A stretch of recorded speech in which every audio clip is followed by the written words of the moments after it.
12 ans. Ça commence à partir de 12 ans. Ça commence à partir de 12 ans. Après de 12 ans, ça commence à être conscient. Il y a d'autres aussi 12 ans. Là. Ils sont encore. Après, on te laisse 13 ans, 14 ans, 15 ans pour te baptiser. Mais tu dois comprendre que le baptême que tu veux aujourd'hui là, c'est pas pour un homme qui fait. Hein. C'est pas pour ta soeur, c'est pas pour ta copine. Parce qu'il y a des gens là, ils se baptisent parce qu'ils pensent que c'est mode. Parce que sa mère veut se baptiser, il veut se baptiser. Sa soeur veut se baptiser, elle veut se baptiser. Non, hein, c'est pas ça. Hein. C'est l'engagement que toi seul tu prends avec Jésus. L'engagement là, tu prends seul avec Jésus. Tu pars seul avec Jésus. Il n'y a pas quelqu'un d'autre qui va prendre l'engagement à ta place. Mais quand tu dis aujourd'hui Jésus, moi je décide de marcher à toi là. Tu vas oublier ton mari. Lui aussi là c'est le problème. Chacun prend son engagement. Chacun va répondre. Donc si tu prends ton engagement là, c'est entre toi et Dieu. Ton mari n'a rien à voir dedans. Alléluia. Il n'a complètement rien à voir dans ton baptême. Alléluia. Donc vous voyez, on a vu les deux définitions. Le baptême, c'est l'action de mourir et de rester avec Jésus-Christ. Le baptême, c'est un engagement de bonne conscience envers Dieu. Mais pour pouvoir se baptiser, il y a des étapes à suivre, c'est ça, non? Il y a des principes à suivre. On ne se lève pas comme ça pour se faire baptiser. C'est pas ça. Actes chapitre 2, verset 37 à 38. Actes chapitre 2, verset 37 à 38. Donc, comme la répétition pédagogique, puisqu'il est en train de chercher, dans le baptême là, il y a le verbe baptiser. Baptiser. Quand il y a baptême là, on te plonge. Mais ça veut dire que tout le corps doit être plongé dans l'eau. Donc si toi ils ont bien fait là-bas, ils ont bien un gobelet là-bas, acte 2, 37 à 38. Ils ont pris un gobelet d'eau là-bas, puis ils ont mis la tête là, ça c'est un baptême. Ça c'est abomination même. Donc si tu fais ça là, mets ça à côté. C'est pas baptême. Folie. Acte 2, 37 à 38. Allons doucement. Après avoir entendu ces discours. On dit après avoir entendu ce discours, qu'est-ce qui s'est passé d'abord? Ils ont entendu quoi? Un discours. Parce que c'est l'apôtre Pierre qui parle. Il a commencé à annoncer l'évangile. Quand il a annoncé l'évangile, les gars disent, mais tu as annoncé c'est bien, mais qu'est-ce que devons-nous faire? Vous comprenez? Donc en premier lieu, tu dois d'abord quoi? Écouter la parole. Alléluia. Jean chapitre 15, verset 3 dit, il dit déjà, vous êtes purs à cause de la parole que je vous ai annoncée. Donc la première des choses d'abord, avant de passer par les eaux du baptême, tu dois croire en quelque chose. Tu dois entendre quelque chose. C'est parce que tu as entendu la sainte doctrine, c'est pas ça. C'est parce que tu as entendu le dépouillement que tu t'es précipité pour venir ici. C'est pas ça. Maintenant, quand tu finis de recevoir quoi? L'enseignement, il faut que les actes font quoi? Les actes te suivent. Parce que quand elles ont cru là, regarde ce qui s'est passé. Après avoir entendu ce discours, ils eurent le cœur vivement touché. Et ils dirent à Pierre et aux autres apôtres, hommes frères, que ferons-nous? Pierre leur dit, repentez-vous et que chacun de vous soit baptisé au nom de Jésus-Christ pour le pardon de vos péchés. Donc le baptême là, c'est un signe de repentance. C'est un signe de repentance. Donc le baptême là, il dit repentez-vous. Repentez-vous. Et vous recevez le don du Saint-Esprit. Alléluia. Donc le baptême, on a dit d'abord, pour pouvoir être baptisé, il faut croire en quelque chose, la parole. C'est ça, non? Maintenant la parole là, doit être suivie des actes. Là tu vas montrer que toi tu as cru. C'est de passer aux eaux du baptême. Donc maintenant on dit, quand on parle dans les eaux du baptême là, le baptême là, ça vient pour faire quoi? Pour pardonner tes péchés. Pour que tu marches en nouveauté de vie avec le Seigneur Jésus Christ. C'est ce que la Bible dit, non? Amen. C'est pas ça. Maintenant, on dit que tu dois recevoir quoi? Le don du Saint-Esprit. Généralement, là, les gens confondent le don du Saint-Esprit et le baptême du Saint-Esprit. Une n'exerce pas la même fonction. Le Saint-Esprit, là, il vient en toi. Mais après avoir reçu le Saint-Esprit, là, c'est quand tu sors des eaux du bar, tu reçois. Le Saint-Esprit vient quoi? Il vient, il descend sur toi. Regardez, façon naturelle, il pas les choses terre à terre, vous allez comprendre. Quand tu vas, tu es ivoirien, non? C'est pas ça. Tout le monde est ivoirien, non? C'est ça, non? Il y a Paulé, il y a Gagou, il y a Godet, il y a tout ça ici, non? Maintenant, ce qui te montre, ce qui atteste que toi tu es ivoirien, c'est quoi? On est senti, non? La carte d'identité. C'est pas ça. C'est la carte d'identité qui montre que toi tu es ivoirien, non? Mais si toi tu dis que tu es ivoirien comme ça, sans carte d'identité, tu vas te croire. Maintenant tu es menteur. Quand tu prouves que tu es ivoirien, tu n'as même pas papier. Même attestation, tu n'as pas. Tu n'as même pas papier. Et on voit que tu es ivoirien. Est-ce que vous voyez? Maintenant, là, quand tu vas à la police, là, on te demande des papiers, non? Les papiers, là, quand tu fais les papiers, on te donne la carte d'identité, non? C'est pas ça. Quand on te donne la carte d'identité, là, il dit, ta carte d'identité, là, tu es quoi? Tu es citoyen ivoirien, non? Ça veut dire que l'État te reconnaît comme un ivoirien. Maintenant, si tu mens, si tu voles, l'État va faire quoi? On te met en prison, non?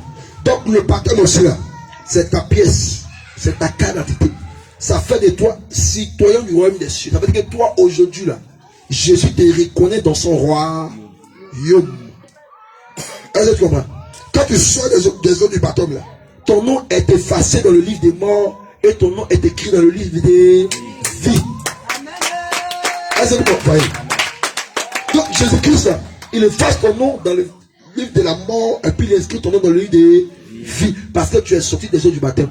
Donc, quand tu es sorti net là, Dieu te reconnaît comme son enfant. Alléluia. Mais ce n'est pas encore fini, hein? C'est pas parce que tu es sorti des eaux du baptême, tu es citoyen du ciel, maintenant tu as vu comme tu veux.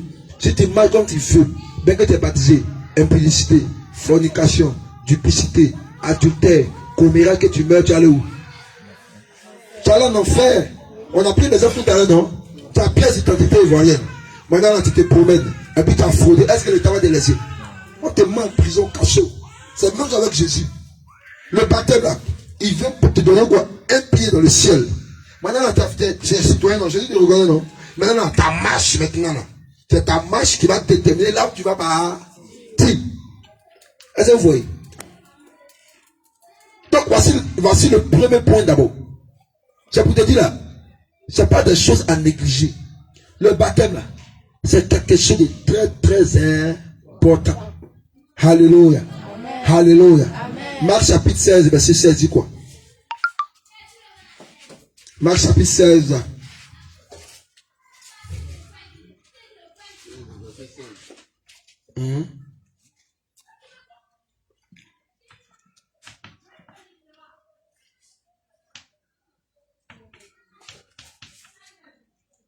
Un peu plus vite. Marc 16, chapitre 16. Marc 16, verset 16. C'est lui qui croira. Celui qui croit et qui sera baptisé. Quand on dit celui qui croit, on voit que ici là, il y a le verbe croire qui sont dedans. C'est pas ça. Celui qui croit, c'est au futur. Donc pour que toi, tu sois sauvé là, la Bible dit tu dois croire d'abord et tu dois baptiser et puis tu es quoi? Tu es sauvé, non? C'est pas ça. Donc quand toi, tu as commencé à croire, tu es baptisé là, ton un pied là, c'est dans au ciel. Hein? C'est dans au ciel. Maintenant là, ta vie là, la marche que tu vas vivre là, c'est là qui va déterminer là où maintenant tu vas partir. Parce que les gens pensent que, comme les morts de Babylone la grande là, ça veut dire qu'il finit de faire 3 ans de cours de baptême, il finit net. Quand il finit net, on met le connaît sa tête. Et puis elle commence à danser. Dans le baptême là même, la confirmation, tout ça, mais quand il va être découragé, on met musique mondaine dedans. Ils vont commencer le système, on met Dieu jusqu'à... Quand les invités, les vieux ont commencé à partir là, on met maintenant pour le monde maintenant. Elle gaspille maintenant. Elle danse maintenant. Quand elle fait des danser maintenant là, oh, avec des virginités là même là. Elle a fait de faire baptême là, là elle devient pire même. Avec des virginités là même là, elle a déjà donné à quelqu'un là-bas. Et puis ça roule comme ça, jusqu'à... Et puis un bon matin, Jésus va la prendre, si vraiment Jésus veut qu'elle soit sauvée, il va la prendre. Est-ce que vous comprenez? Donc, baptême là, quand tu finis là, tu dois bien marcher. Tu dois bien te comporter. Parce que là, si tu te comportes mal là, tu vas en enfer. Alors, tu comprends? Donc, ce baptême là, c'est pas mode de vie. Hein, pour dire que c'est la mode, on doit se baptiser sur le monde. Non. Tu dois comprendre le sens d'abord du baptême avant d'aller te baptiser. Parce que si tu ne comprends pas, tu n'es pas enseigné sur ça là, tu ne pourras pas bien marcher avec le Seigneur Jésus. C'est pourquoi nous on ne fait pas 3 ans de baptême. Si on fait 3 ans, que la 3e année tu meurs, tu vas où? Sans baptiser. C'est quand tu viens le même jour, on t'enseigne en même temps. Quand on va te donner la nourriture, on va te faire baptiser. Maintenant, c'est que toi tu as reçu là. Tu dois garder. Tu dois prendre soin de ça. Alléluia. Alléluia. Donc, on parlait maintenant de Actes chapitre 2, verset 37 à 38. On dit quand tu finis là. Acte 2, verset 37 à 38. Marc 16, verset 16, on a fini de lire ça. Voilà. Acte 2, verset 37 à 38. Marc 16, verset 16, on a lu ça tout à l'heure. Voilà. Acte 2, 37 à 38. Voilà. C'est de ça que je parle. Première des choses, on dit quand tu finis de baptiser là, tu dois recevoir le don du Saint-Esprit. Est-ce que vous comprenez? C'est pourquoi je disais tout à l'heure là. Le Saint-Esprit et puis le baptême du Saint-Esprit n'exercent pas la même fonction. Est-ce que tu me comprends? Le don du Saint-Esprit a sa particularité. Le baptême du Saint-Esprit a sa particularité. Est-ce que tu me comprends? Ce que le Saint-Esprit peut te baptiser dans l'Esprit. Quand tu irais là, c'est la même chose. C'est comme s'il y a une nuance. Mais ils ne font pas le même travail. Est-ce que vous comprenez? On va voir ici le don du Saint-Esprit. On dit le don du Saint-Esprit là. Quand tu sors des eaux du baptême, après la repentance nette, tu reçois le don du Saint-Esprit. C'est pas ça. Ok. Donc on va voir ici. Don du Saint-Esprit. Hein? Voilà. Lui là. Jean chapitre 1, verset 12. Là. Vous allez voir. Quand tu sors des eaux du baptême, lui a envoyé son travail. On va expliquer lui à son travail. On va expliquer le baptême du Saint-Esprit. On va expliquer le baptême de feu. Parce que le baptême là, il n'y a pas 3 baptêmes. Est-ce que vous comprenez? Il n'y a pas 3 baptêmes. Il y a un seul baptême, mais qui est subdivisé en 3 parties. Est-ce que vous me faites comprendre? Toi, est-ce que toi, il y a 3 hommes? Tu es un seul homme, non? Lui, il est un seul homme, non? Mais l'homme qu'il est là, il est subdivisé en 3 parties. L'homme est tripartite. Il est fait d'âme, de corps et d'esprit. Donc le baptême là, il y a une seule fois, il y a un seul baptême. Mais le baptême est subdivisé en 3 parties. Dans le baptême là, il y a le baptême d'eau, qui est le cas de la repentance. Il y a le baptême du Saint-Esprit, et puis il y a le baptême de feu. Est-ce que vous comprenez? Ça peut aller. On peut avancer. Tu as pris l'écriture, non? Dans l'écriture d'Éphésiens 4, verset 5, on va lire ça d'abord. Hein? Dans les gens d'abord, il faut prendre Éphésiens 4, verset 5 là d'abord. Vous comprenez, non? Éphésiens chapitre 4, verset 5. Donc, voici la particularité d'abord, parce qu'il faut enseigner ça d'abord. Parce qu'il y a beaucoup de choses à enseigner. C'est pourquoi je vais aller lentement, comme à l'école. Oui, maman. Baptême d'eau, baptême du Saint-Esprit, et puis baptême de feu. On va lire l'écriture tout à l'heure. On va lire ça. Mais on va y voir qu'ils lisent d'abord l'écriture où on dit il y a une seule foi, il y a un seul baptême. Vous comprenez? C'est comme la foi. Est-ce que vous voyez? C'est comme la foi. Éphésiens 4, verset 5. C'est comme la foi là, il y a une seule foi. Mais elle est subdivisée en 3 parties. Alléluia. Vous comprenez, non? Voilà, allons-y. Éphésiens 4, verset 5. Il y a un seul Seigneur. Donc il y a un seul Dieu.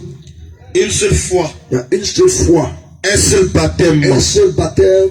Un seul Dieu. Un seul Dieu. Et Père de tous. Et Père de tous. Qui est au-dessus de tous. Qui est au-dessus de tous. Et parmi tous. Donc on nous dit qu'il y a un seul quoi? Il y a un seul baptême. C'est ce qu'il dit. Hein? Maintenant, est-ce que lui il y a un seul baptême? Hébreux chapitre 6, verset 1 à 2 dit quoi? Allons là-bas maintenant. Hébreux. Éphésiens chapitre 4, verset 5. Il y a un seul baptême, un seul Seigneur. Il y a une seule foi. C'est ça, non? Faut lire maintenant ce que tu as dit de lui là. Faut parler dans ta bouche, on va avancer, pas nous. Hein?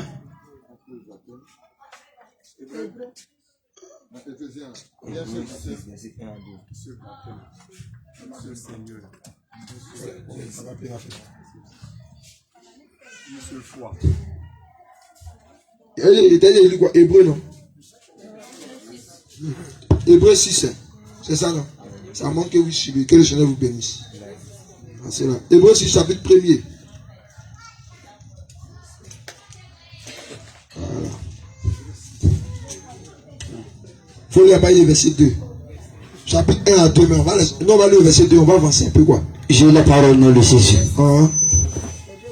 Hébreu 6, verset 1 à 2. Verset 1 à 2. Mais nous, on va lire la partie 2, là, le verset 2, là, pour aller un peu plus vite. Alors, de la foi en Dieu, de la foi en Dieu, de la doctrine des baptêmes. Attends, l'autre côté là, on dit là, un seul baptême, c'est pas ça. C'est ça, non? Maintenant, ici là, il dit la doctrine des baptêmes. Mais doctrine des baptêmes, il y a S à la fin, non? Oui. Il dit doctrine des baptêmes. C'est qu'il y a plusieurs baptêmes. C'est pas ce qu'il dit. Amen. C'est ce qu'il dit, non? C'est ça.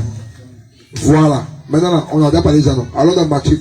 Matthieu chapitre 3, verset 11 à 12. On va voir maintenant les types de baptêmes, là. Les types de baptêmes, là. Puis on va expliquer maintenant dans les détails. Matthieu 3, verset 11 à 12. Verset 11 à 12. Je peux effacer ça, non? Verset 11 à 12. Je peux, non? Je peux, non?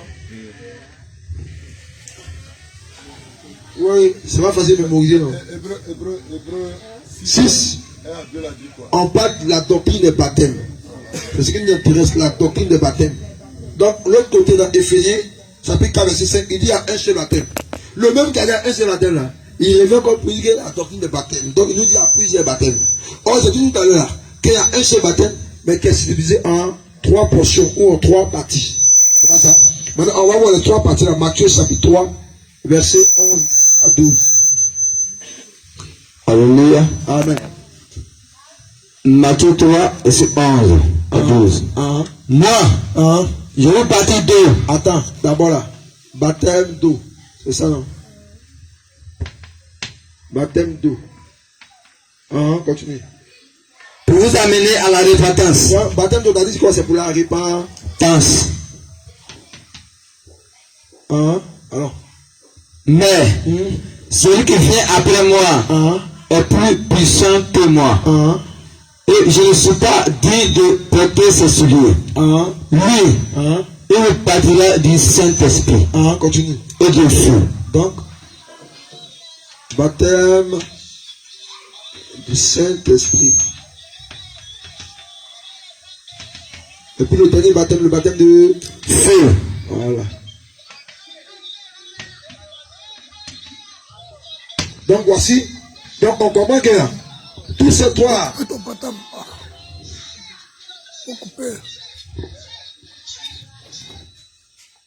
On comprend que c'est l'ensemble de ces trois baptêmes là qui font un seul baptême. Est-ce que vous comprenez? C'est l'ensemble de ces baptêmes là qui font un seul baptême. Donc dans le un seul baptême là, il y a 3 portions. Il y a le baptême d'eau, il y a le baptême du Saint-Esprit, et puis il y a le baptême de feu. Est-ce que vous comprenez? Amen. Donc, c'est le baptême ça là qui se manifeste dans ces 3 baptêmes là. Est-ce que vous comprenez? Donc vous voyez non? Baptême d'eau, baptême du Saint-Esprit, baptême de feu. Est-ce que vous comprenez? Maintenant on a dit quoi? Dans Actes là, chapitre 2, verset 37 à 38. On dit le baptême d'eau là. Le baptême d'eau là.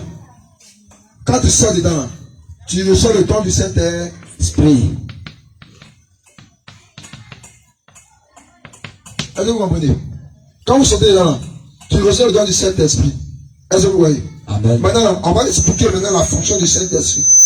Le don du Saint-Esprit, on va expliquer. On va expliquer le baptême de feu. On va expliquer le baptême du Saint-Esprit. Donc, ça c'est le don du Saint-Esprit. Ça veut dire que quand tu sors des eaux du baptême, automatiquement tu reçois le don du Saint-Esprit. Maintenant, le don du Saint-Esprit là, il a sa particularité. Alors non. Alors dans Jean chapitre 1, verset 12. Allons là-bas. On va commencer à expliquer. Premier point. Jean 1, verset 12. Mais à tous ceux qui l'ont reçu, On dit, mais à tous ceux qui l'ont reçu, à ceux qui croient en son nom, à ceux qui croient en son nom, elle a donné le pouvoir de devenir enfant de Dieu. elle a donné le pouvoir de devenir enfant de Dieu. Continue. Lesquels sont nés, Lesquels sont nés, non du sang, non du sang, ni de la volonté de la de chair, la volonté de la chair, ni de la volonté de l'homme, mais de Dieu. Donc le don du Saint-Esprit, après avoir reçu le baptême d'eau, tu reçois le don du Saint-Esprit. Dans le don du Saint-Esprit, sa première particularité, il fait de toi citoyen du royaume des Dieu. citoyens.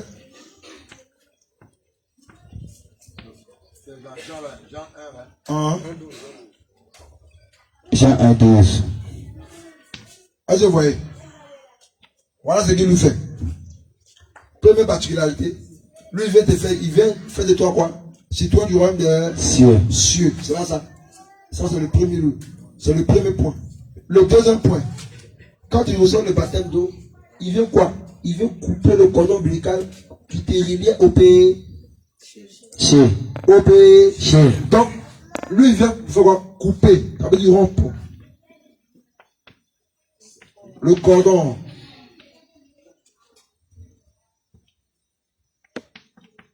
Ombilical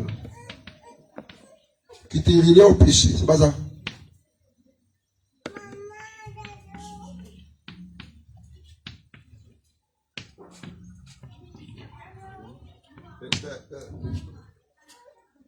Allez, faut faire écrire, papa, il faut écrire ça.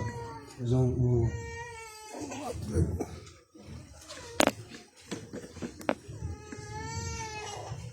on peut avancer. Donc, lui, voilà sa particularité. Ah, je comprends, on n'a pas fini. Hein. Jean chapitre 16. Jean chapitre 16. Comment ça va dire verset 7? Rompre le cordon ombilical qui te reliait au péché. Avec lui là, il vient couper entre le péché là. Il se met au milieu. Il coupe ça. Est-ce que vous comprenez? Lui là, c'est son rôle qu'il a. Il vient couper ça bien. Tu vois qu'il y a un péché là, ça comment te dégoûter. On est gars à venir, mais t'as dit mon frère, par exemple. Chacun qui a fait son chemin. Il faut aller sur toi, aller sur moi, c'est bon comme ça. Vous voyez non? Jean. On peut continuer. Jean chapitre 16, là, verset 7. Je la parole de Jésus. Cependant, hein, je vous dis la vérité. Il est avantageux que je m'en aille.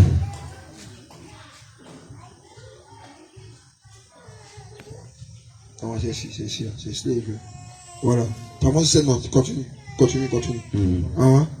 7 jusqu'au verset 10. Continue, vas-y. Cependant, je dis la vérité. Il est avantageux que je m'en aille. Car si je m'en vais pas, le consolateur ne vient pas vers vous. Mais si je m'en vais, je vous enverrai. Et quand il sera venu, il vous convaincra le monde en ce qui concerne le péché. Donc voilà, premier point du don du Saint-Esprit. Il vient pour te convaincre du péché. Il faut remarquer, quand tu as commencé à pécher là, il y a une voix qui te parle. Ce que tu as fait là, c'est pas bon. Hein. Regarde, tu as menti. Oh, tu sais qu'on ment pas. Regarde, tu as volé. Oh, tu sais qu'on ne vole pas. Regarde, le gars, il t'a blagué, hein, il va te coucher toi. Il y a impudicité. Oh là, tu es chrétien. Et puis en même temps, tu te morfonds, c'est pas ça. Ça, c'est le Saint-Esprit qui fait ça. Il vient pour te convaincre du péché. Il vient te rappeler que le péché là, c'est pas bon. C'est pas ça. Donc, il vient pour te convaincre du péché. Il vient pour convaincre du péché. Continue encore. Continue. La justice. Il vient là. Il vient maintenant pour te conduire dans la justice. Est-ce que tu comprends? Quand tu te comportes mal là, lui il vient pour te dire, toi là, on ne fait pas ça. Vous comprenez? Il vient pour te conduire dans la justice aussi. Il vient te conduire aussi dans la parole de Dieu.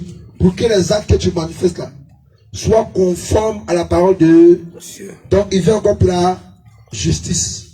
Continue. Hein? Et le jugement. Voilà. Maintenant là, lui il vient encore là. Pour te dire là, qu'il y a un jugement. Lui il met dans ton cœur pour te dire que là, il y a un jugement qui va venir après. Vous comprenez? Il vient pour mettre dans ton cœur pour dire waouh! Et il y a un jugement qui va venir. Est-ce que vous comprenez?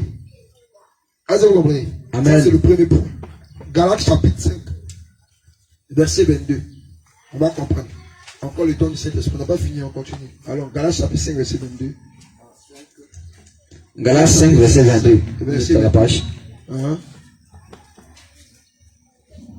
Galates 5, verset 22. Hein? Mais Hein? le fruit de l'esprit, Le fruit de l'esprit, c'est l'amour. c'est quoi?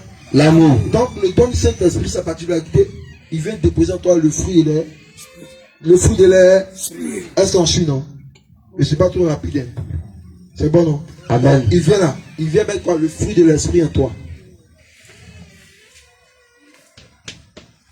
Il faut citer le fruit de l'esprit. Il faut citer. La joie. Donc, il vient mettre quoi? La joie en toi.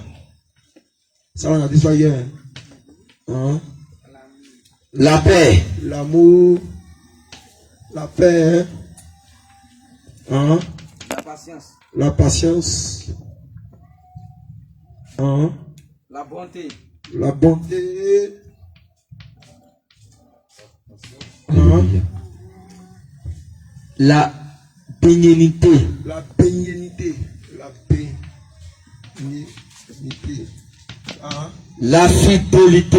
La fidélité. Hein? La douceur. La douceur. Vous voyez, non? Donc, lui, sa particularité, il vient te donner quoi? Il vient mettre en toi le fruit de l'esprit. Mais très attention. Très attention. On ne reconnaît pas quelqu'un qui a le Saint-Esprit parce qu'il manifeste la puissance. Faites très attention. Ceux de la voie l'âge, les faux pasteurs, ils manifestent la puissance. Non? C'est pas ça. Mais on ne reconnaît pas quelqu'un qui a le Saint-Esprit, il manifeste la puissance. Mais on reconnaît quelqu'un qui a le Saint-Esprit. À cause de quoi? Des fruits de l'esprit qui sont en lui. Il doit avoir la joie en lui. Il doit avoir l'amour en lui. Il doit avoir la paix en lui. Il doit avoir la patience en lui. Il doit avoir la bonté, la bénignité, la fidélité ainsi que la douceur. S'il n'a pas tout ça en lui là, c'est pas le Saint-Esprit qui l'anime. Vous comprenez? Faites très attention. On ne reconnaît pas quelqu'un qui est de Dieu parce qu'il manifeste la puissance. Pas pour les malades. Non, non, non. Parce que de moi-même là, il doit sortir. Mais on va reconnaître que toi tu es serviteur de Dieu parce qu'il y a toutes ces caractéristiques, il y a tous ces critères en toi. Est-ce que vous comprenez? Donc un serviteur, un conducteur qui n'est jamais en joie, toujours en colère, est-ce que la Saint-Esprit? Un serviteur de Dieu qui ne connaît pas l'amour, il n'a pas l'amour, manifeste pas l'amour vis-à-vis des fidèles, vis-à-vis des frères et sœurs, est-ce qu'il est? Un serviteur de Dieu, il est toujours en désaccord avec les gens. Il parle pas lui, il parle pas lui là. Il parle lui-même dans sa maison, il ne parle pas de sa femme. Ses enfants même n'en parlent pas. Est-ce que lui est la Saint-Esprit? C'est pas Saint-Esprit qui l'a dit. Regardez, il n'est pas patient. La patience, très très important. Il n'est pas patient. Il n'a pas la bonté. Il ne fait pas le bien. Lui là, encore lui donner, mais lui donne pas aux autres. Il ne peut pas être dépaysé, il ne peut pas être hospitalier, il ne peut pas t'accueillir chez lui. Vous comprenez? La fidélité, la douceur. Quand tu racontes ton problème là, lui prend ton problème, toute l'église au courant est ton problème. Quand vous avez parlé à 8 clos, hein. C'est pas ça. On a parlé à la maman aujourd'hui, non? Elle m'expliquait son problème qu'elle vit à la maison. Et puis moi, il prend ça, prédication, il met ça dedans. Ça, c'est quelle fidélité, ça? On ne peut pas me confier la vie des personnes. Je ne peux pas me confier sa vie. Et puis moi, il prend sa vie, il vient se poser sur les réseaux sociaux, même sans faire prédication. Ça, là, tu n'as pas Saint-Esprit, mon frère. Parce que Saint-Esprit engage quoi? La fidélité. C'est qui entre vous, là? C'est entre vous. Personne ne sait. Personne ne doit savoir. Parce que là, c'est toi qui es le berger, elle est venu voir. Donc, elle t'a expliqué son problème là. Tu pries pour elle, et puis tu cherches à l'aider. Mais ce n'est pas de prendre son problème pour l'exposer. Ça, je dis non, que ça, c'est pas lui. Alléluia. Amen. Donc, on voit qu'il vient pour donner quoi? Le fruit de l'esprit. On va continuer. 1 Corinthiens, chapitre 12, verset. La bénignité. Ça veut dire que c'est quelqu'un qui doit quoi? Tout ce qui cherche sa bouche là, c'est quoi? C'est les bonnes paroles. Sois béni ma soeur. Sois élevé ma soeur. Oh, que le Seigneur te bénisse. Un chrétien doit avoir quoi? Des bonnes paroles dans sa bouche. Parce que ta bouche là, il y a la vie et puis il y a la mort. Si toi tu insultes le Dieu imbécile à la maison, imbécile sauvage là, sauvage, idiot, on n'a rien, il y a sa tête comme ce papa là, mouton là, Adam. T'as vu? En tant qu'un chrétien, là, toutes ces paroles là ne doivent pas sortir de ta bouche. Quelqu'un commence à dire, tu prends ta main, tu tapes dessus, bah, tais-toi là-bas. C'est ce qu'on appelle la bénité. Ça veut dire que dans la bénité là, il y a d'abord le verbe bénir. Toi tu dois bénir. Parce que Dieu lui bénit. Donc à la maison là, dehors, on t'insulte, toi faut bénir seulement. On t'insulte, toi faut bénir seulement. On te frappe, faut bénir seulement. Parce que Jésus-Christ attend de... C'est pourquoi il dit la bénité. Donc il faut un chrétien qui passe son temps à maudire les gens. Est-ce que le dire? C'est sûr que c'est le Saint-Esprit. Et le Saint-Esprit maudit les gens. Le Saint-Esprit maudit les gens. Donc ce sont les critères là. Quand quelqu'un dit qu'il y a le Saint-Esprit, il ne faut même pas chercher le moins. Regarde si il y a le fruit de l'Esprit en lui seulement. Moi quand il vient seulement, tu dis que c'est le Saint-Esprit. Même si tu veux là. Fais, les gens quand on me brûle. Oui, ça va pour le ciel. Désolé. Vous comprenez? Mais il va rire ton comportement. Tu dis que non, que tu as Saint-Esprit, mais amour, zéro. Toi, tu ne donnes jamais, tu ne partages pas. Ton petit pain même là, tu peux couper en deux. Et puis tu es impatient. Et puis tu n'es pas fidèle, tu n'es pas tempéré. Quand il y a un problème là, quand tu vois quelque chose, puis la personne a juste tu dois quoi? Tu dois être tempéré. Avec la colère là. Il doit se calmer. Toi, tu n'y agis pas comme ça. La personne va te chuter, puis tu regardes comme ça. Puis tu prends ta route pour partir. Je sens de la tempérance. C'est ce que le Seigneur attend de vous. Vous devez être tempérant. Est-ce que vous comprenez? La douceur. Quelles sont les mamans qui sont mariées ici? Mariées, il y a une date, hein. Il n'y a pas de concubinage. Si tu as concubinage, il faut descendre ta tête. Ta main, descends ta main si tu as concubinage. Si tu as concubinage, descends ta main. Il dit date, hein. Voilà. Quand monsieur là, quand il rentre sur moi, il est fâché. Attends. Levez vos mains, ceux qui ont levé les mains, levez les mains. Vos maris sont chrétiens. Le chrétien, il vient avec toi ici. Et puis, mais, il est évangélique, voilà. Les gens, non. Et homme de Dieu, et vous. C'est monsieur, madame qui est là. Mais madame, déplace-toi, viens ici. Parce que là, il y a beaucoup de choses à y parler. Aujourd'hui, là. Voilà. Là, il y a un truc là, quand on va parler là, c'est délivrance en même temps. Ouais, non. Donc, regardez. C'est ta femme qui est là. Alléluia. Regardez, hein. C'est mari et femme, non? Douceur, on dit la douceur, non? Maintenant, madame, ouais, Marie, aujourd'hui, il a oublié dans l'argent de Pentecôte. Il a le travail. Quand il est parti au travail, toi, tu t'es retrouvé seul avec les enfants. Tu n'as pas l'argent. Tu dois cuisiner tout ça. Oh, le gars, il oublie. Il était tellement passé. Il n'a pas, habituellement, il dépose. Il n'a pas déposé le parti. Il n'a pas préparé. Quand il vient à la maison, ah, mes chéris, mangez là. Il dit, oh, t'as donné quelle argent ici?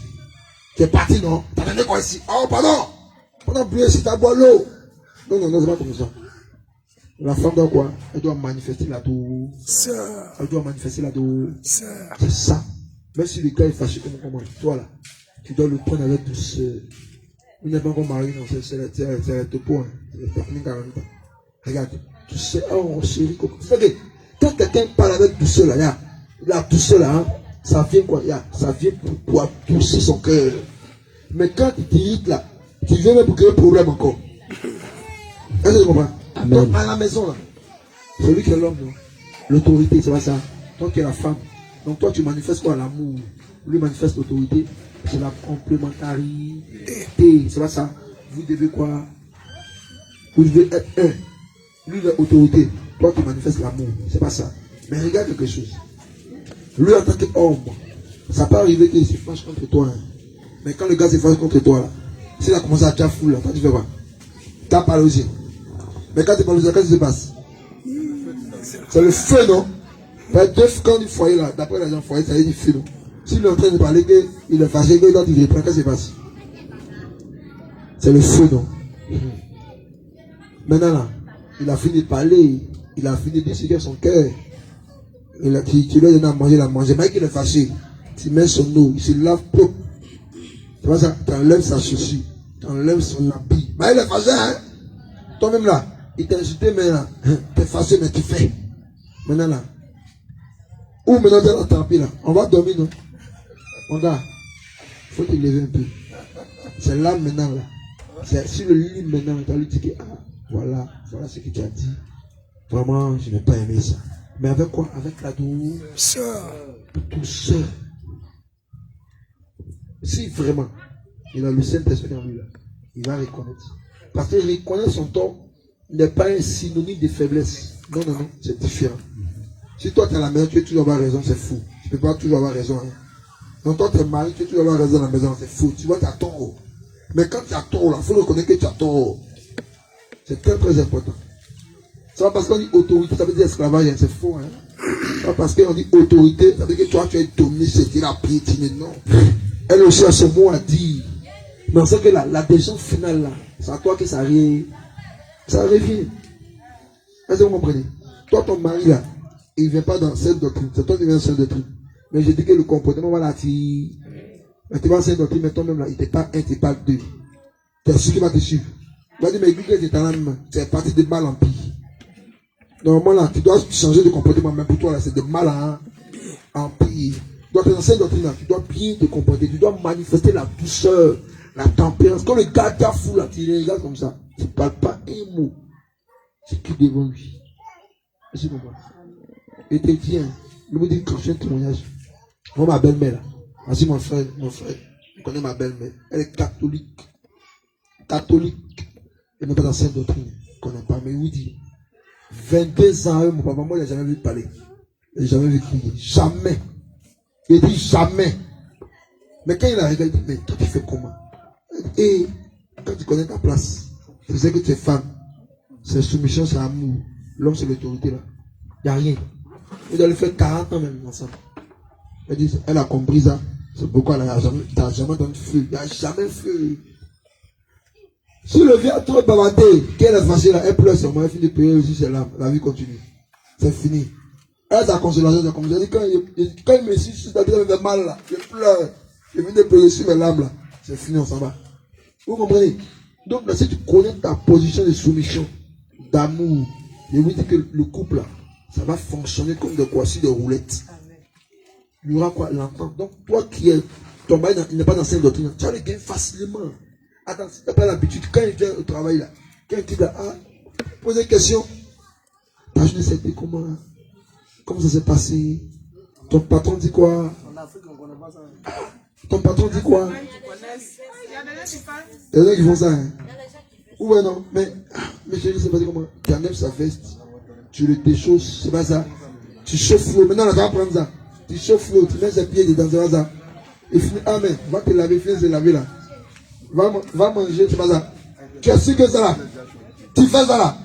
Tu as su qu'il va aller dehors. Il va te suivre, il va dire, mais attends, ma femme là, c'est dans quelle église elle fait, puis là, le comportement a changé comme ça. Aïe, mais attends, son église, attends, elle le voit là-bas aussi. Parce que ma femme n'était pas comme ça, mais l'église a transformé, c'est que l'église aussi là, c'est bon pour moi. Mais toi-même là, après ça là, oh, t'as eu baptême. Saint-Esprit, que tu rentres à la maison, là, c'est chaos même. Casse tout dans la maison, on va dire, mais attends, tu vas aller dans l'église, on t'enseigne quoi là-bas? On t'enseigne quoi là-bas? Alléluia. Amen. Donc là, vous êtes mariés là, il y a des attitudes, vous devez commencer à changer ça. Si vous n'arrivez pas à faire autre chose, il faut faire ça. Tu vas voir si le gars, il va te suivre. Tu vas voir, l'amour va régner. Parce que s'il n'y a pas l'amour là, s'il n'y a pas de soumission, il n'y a pas d'amour là, vous allez prier comment? Ça ne monte pas. Toujours en désaccord, ça a monté. Quand Dieu a créé l'homme et la femme, là, il dit sur une seule chair. C'est pas ça. De façon mathématique, là, c'est 1 plus 1 est égal à 2. Mais chez Jésus, là, 2 est égal à 1. Vous comprenez? Ça, c'est une parenthèse. On va avancer. 1 Corinthiens, chapitre 12, verset 4. On a dit que quand tu as le temps du Saint-Esprit, il fait de toi citoyen du royaume des cieux. Il veut pour rompre le cordon ombilical qui te relie au péché. Il veut pour te convaincre du péché, de la justice, du jugement. Il vient comme pour te donner quoi? Le fruit de l'esprit. Il faut lire 1 Corinthiens 12, verset 4 là. Comment ça lit? 1 Corinthiens 12, verset 4. Il y a diversité de dons. Donc on comprend que sa particularité aussi, il vient pour te donner le don spirituel. Il te donne les dons spirituels. Lui, c'est son rôle qui est là. Il vient là, il te pose les dons spirituels. Les dons là, quand tu sors de l'eau là, les dons sont déjà là. Si c'est le don de guérison, c'est là. Si c'est le miracle, c'est là. Si c'est opérer le miracle, c'est là. Si c'est le don de foi, c'est là. Si c'est prophétie, c'est là. Si c'est parler en langue, c'est là. Si c'est parole de connaissance, c'est là. Si c'est parole de sagesse, c'est là. Si c'est don de diversité de l'âme, c'est là. Tout est là en toi. Donc lui, son rôle vient quoi? Il vient pour quoi? Donner quoi? Les dons. Il vient pour apporter les dons.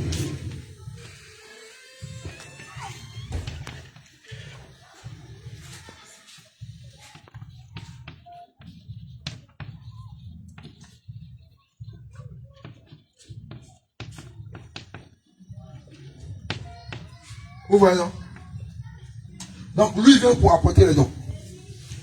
Lui vient pour apporter les dons spirituels. Est-ce que vous comprenez? Ça, c'est la particularité du don du Saint-Esprit. Est-ce que vous comprenez? C'est pourquoi on a expliqué le don du Saint-Esprit. Maintenant, on va expliquer le rôle du baptême du Saint-Esprit maintenant dans la vie d'un chrétien. Est-ce que vous comprenez? Il y a beaucoup de choses qu'on va expliquer. C'est pourquoi là, je prends le temps d'écrire, je prends le temps de parler pour que là, vous puissiez assimiler, comprendre les choses. Parce que l'enseignement, c'est ça. C'est d'amener X ou Z à comprendre. Parce que quand tu comprends, tu es capable aussi de quoi? De véhiculer aussi les choses. C'est pas ça. Voilà. Donc, il vient pour apporter les dons spirituels. Ça, c'est quoi? C'est le don du Saint-Esprit. C'est sa particularité première qui est là. Première particularité, il vient de faire de toi citoyen du royaume céleste. Deuxième particularité, il vient pour rompre le cordon ombilical qui te relie au péché. On arrive au royaume de Dieu. Il faut commencer à copier. Commence à copier avant qu'on les fasse. Hein? Il vient pour convaincre du péché. Il vient pour apporter la justice, le jugement, le fruit de l'esprit. Et il vient pour t'apporter les dons spirituels. Ça, c'est le don du Saint-Esprit. Quand tu sors des choses du baptême, là, voilà la particularité, c'est du Saint-Esprit. Vous comprenez? Ça, c'est sa particularité. Il met les dons en toi, il met le fruit de l'esprit en toi. Maintenant, c'est toi, maintenant, tu vas perfectionner ça dans la prière. Mais tu vas comprendre que lui, là, quand tu manifestes puissance, c'est pas lui qui fait ça. Hein. Ça, c'est le don du Saint-Esprit qui fait ça. Est-ce que vous comprenez? C'est le don du Saint-Esprit. Lui, il fait sa particularité. On va expliquer ça. Tout à l'heure, on va expliquer ça. Mais attends que l'homme de Dieu finisse de copier. Et puis maintenant, on va effacer. Vous comprenez? Voilà. Vous avez de voir l'âge là. Certains disent ont le don, ils ont le Saint-Esprit, non? Mais pas chasser des démons. C'est pas ça. Parler en langue, il faut les dire. Parce que parler en langue là, c'est l'un des signes qui atteste que tu as reçu quoi? Le Saint-Esprit et le baptême du Saint-Esprit. Vous comprenez? Mais si lui n'a pas reçu, si l'homme de Dieu Moïse, le docteur Moïse n'a pas reçu le baptême du Saint-Esprit, est-ce que David n'a pas Saint-Esprit? Est-ce que David n'a pas Saint-Esprit? Parce que les gens disent, si toi tu ne parles pas en langue là, toi tu n'as pas reçu ça. Est-ce que c'est vrai? Est-ce que c'est vrai? Est-ce que c'est vrai? C'est vrai, hein? C'est faux. Est-ce que l'apôtre Paul parle en langue? Est-ce que Pierre parle en langue? Le parler en langue là, Dieu donne à qui veut, c'est un don. Quand on dit un don, c'est quelque chose que tu ne mérites pas. C'est pas ça. Maman là, on peut donner parler en langue, don de parler en langue. Et puis interprétation. Et puis le papa lui c'est don de prophétie. Et puis pour elle là, c'est parole de sagesse. Lui là, c'est discernement des esprits. C'est le même esprit qui travaille en tous et qui opère en tous. Non, parce qu'elle a baptême du Saint-Esprit, que lui n'a pas, ça veut dire qu'il n'a pas, c'est faux. Ça c'est un mauvais enseignement. Vous comprenez? Mais c'est Dieu lui partage comme son bon vouloir à qui il veut, quand il veut. Alléluia. Pas Acte des Apôtres, Acte chapitre 2, verset 1 à 4. Ils vont expliquer ça là-bas. Acte chapitre 2, tu dors bien? Tu dors? Non. Mais à quoi? Acte chapitre 2, verset 1 à 4, folie. Verset 1 à 4. Je l'ai parlé Jésus. En folie. On va expliquer ça là-bas. Acte chapitre 2, verset 1 à 4. Le jour de la Pentecôte. Le jour de la Pentecôte. Ils étaient tous ensemble dans le même lieu. Ils étaient tous ensemble dans le même lieu. Tout à coup, il vient du ciel un bruit comme celui d'un vent impétueux. Continue. Et il remplit toute la maison où il était assis. des langues semblables à des langues de feu leur apparut, sépara l'une des autres. On dit quand les langues de feu sont destinées, ils se sont séparés. Ça veut dire qu'ils ont commencé à séparer les gens. Mais le Saint-Esprit là, il descendait sur tout le monde. Maintenant, continue. Et se posait sur chacun d'eux. Donc, il faisait quoi? Le Saint-Esprit se posait sur chacun d'eux, selon la manifestation qu'il veut faire, selon l'œuvre qu'il veut accomplir. Donc, quand il recevait le Saint-Esprit là, est-ce que quand on reçoit le Saint-Esprit, nous ne sommes pas la langue? C'est lui, le Saint-Esprit, maintenant, qui va commencer à faire quoi? À distribuer. Il va commencer à partager. Tu vas commencer là-bas. Tu vas commencer à parler la langue. Interprétation. Là-bas, tu vas commencer à faire comme ça. Dans des guérisons. De l'autre côté, prophétie. Ainsi par l'Éternel. Commence à parler. L'autre, temps de vision. Temps de révélation. Discernement des esprits. C'est pas ça. Parole de connaissance. Parole de sagesse. Est-ce que tu comprends? C'est le Saint-Esprit qui partage selon son bon vouloir à lui. Donc, il donne à qui il veut, parce que c'est un don. Donc, un peu recevoir le baptême du Saint-Esprit. Puis moi, il n'a pas reçu par la langue. C'est-à-dire qu'il n'y a pas Saint-Esprit. Non, il a partagé. Ça finit. Ok. Il a partagé. Alléluia. Amen. Donc, ici, on expliquait quoi? Le baptême tôt. On a expliqué le don du Saint-Esprit, sa particularité. Est-ce que vous avez vu? On va expliquer maintenant le baptême du Saint-Esprit.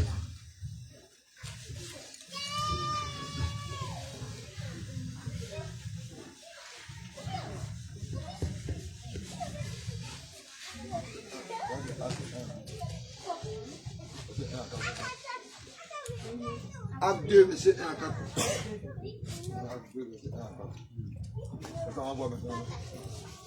Acte 2 là. On a vu ça, on finit par le don du Saint-Esprit, baptême, tout ça. On finit par ça, maintenant on va voir le baptême du Saint-Esprit, c'est pas ça, baptême du Saint-Esprit. C'est pas ça.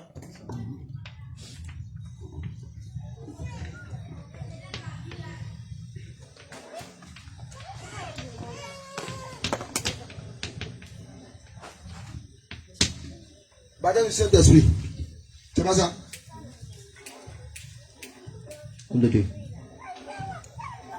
La particularité du baptême du Saint-Esprit, premier point.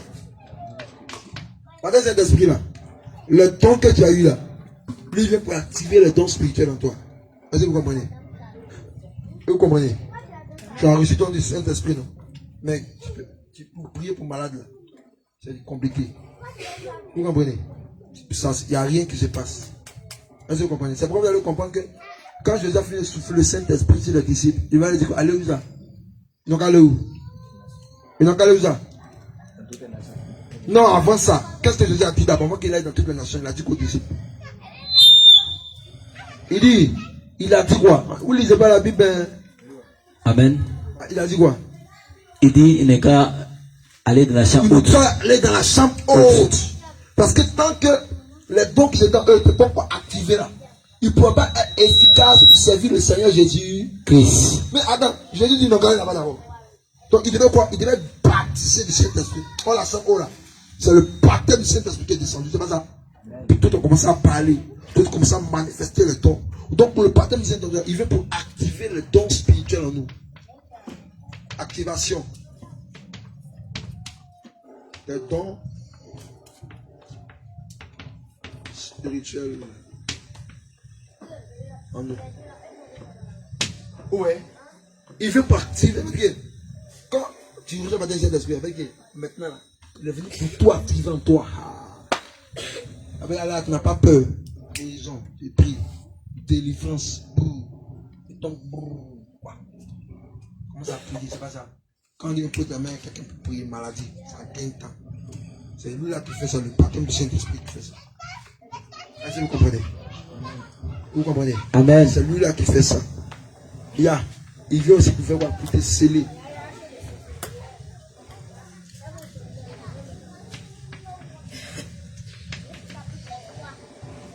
Il vient là, c'est le baptême de Saint-Esprit. C'est lui qui vient pour te sceller. Vous comprenez? Il vient mettre la marque déposée. Ça veut dire que quand le son de la trompette va venir, hein, ceux qui ont été scellés par le baptême de Saint-Esprit, c'est eux qui vont entendre ça. Est-ce que vous comprenez? C'est eux qui vont entendre ça. Éphésiens 4, verset 30. Folie. Je l'ai par le nom de Jésus. N'attristez pas le Saint-Esprit Hein? de Dieu, Hein? par lequel vous avez été scellés pour le jour de la rédemption. Donc on dit par lequel vous avez été scellés pour le jour de la rédemption. Et le jour où Jésus va venir nous chercher là, c'est le baptême du Saint-Esprit là qui nous scelle. Est-ce que vous comprenez? Est-ce que vous comprenez? On peut avancer. On peut avancer, non? Voilà. Donc voici son rôle qui est là. Donc on comprend ici que dans le baptême là, du Saint-Esprit là, il y a le remplissage du Saint-Esprit en termes de puissance. Est-ce que vous comprenez? Dans Éphésiens chapitre 4, là, il dit n'attristez pas le Saint-Esprit. C'est pas ça, non? N'attristez pas.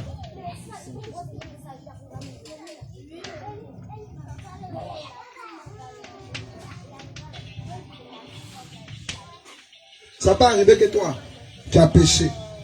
Saint-Esprit s'est retiré de toi. C'est pas ça. Maintenant, comment on va faire pour qu'il revienne en toi encore? Vous allez remarquer, Éphésiens chapitre 4, verset 30 ans. Vous remarquez comment dans la délivrance là? Vous remarquez, non? Quand le Saint-Esprit a attristé le Saint-Esprit, et puis il est parti, non? Quand on peut, quand on fait repentance, ça c'est fini, non? On dit quoi? Remplis quoi?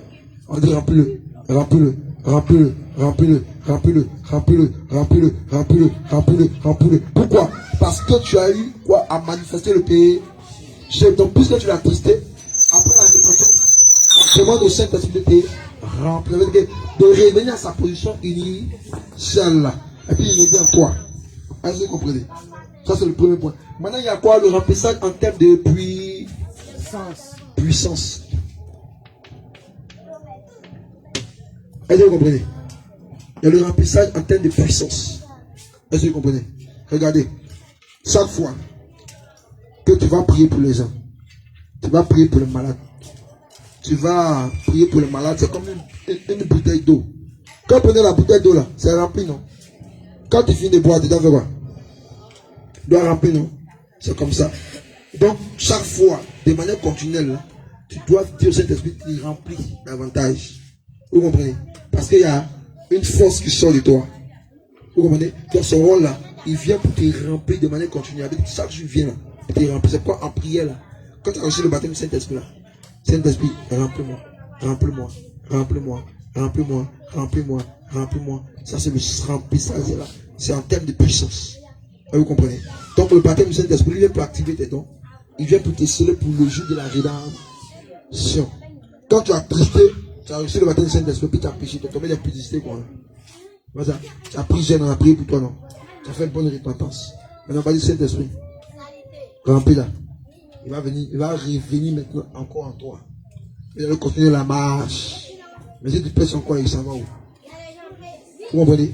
Vous allez comprendre que c'est lui là qui va entendre le son de la trompette. Est-ce que vous comprenez?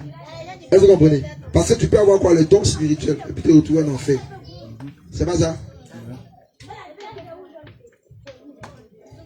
C'est pas ça? Matthieu, chapitre 7. Verset 21 à 22. Allons vite. Il y a une chose que je ne vais pas encore expliquer. Même. Allons vite. Il va expliquer. Il va expliquer le baptême de feu. Et puis il va expliquer. Maintenant là, en partir de quel nom, tout ça, on va parler de ça. Le baptême là, on doit soigner ton nom, tout ça, on va expliquer ça. Très très important. Allons vite, allons vite, allons vite. Matthieu 7, verset 21. Allons vite. Je l'ai parlé de Jésus. Uh-huh. Ceux qui me disent Seigneur, Seigneur, n'avons-nous pas tous fait. Est-ce que c'est n'est pas don spirituel? Ils chassaient les démons, ils faisaient les miracles, ils ne sont pas rentrés au ciel, non? Parce qu'ils ne faisaient pas la volonté. Ils ne faisaient pas la volonté de Jésus. Allez, mon micro à quoi?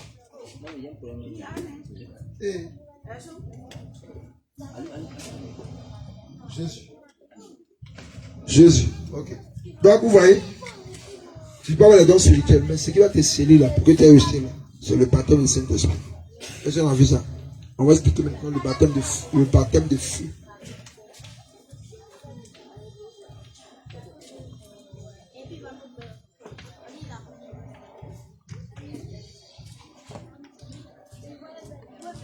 Le baptême de feu.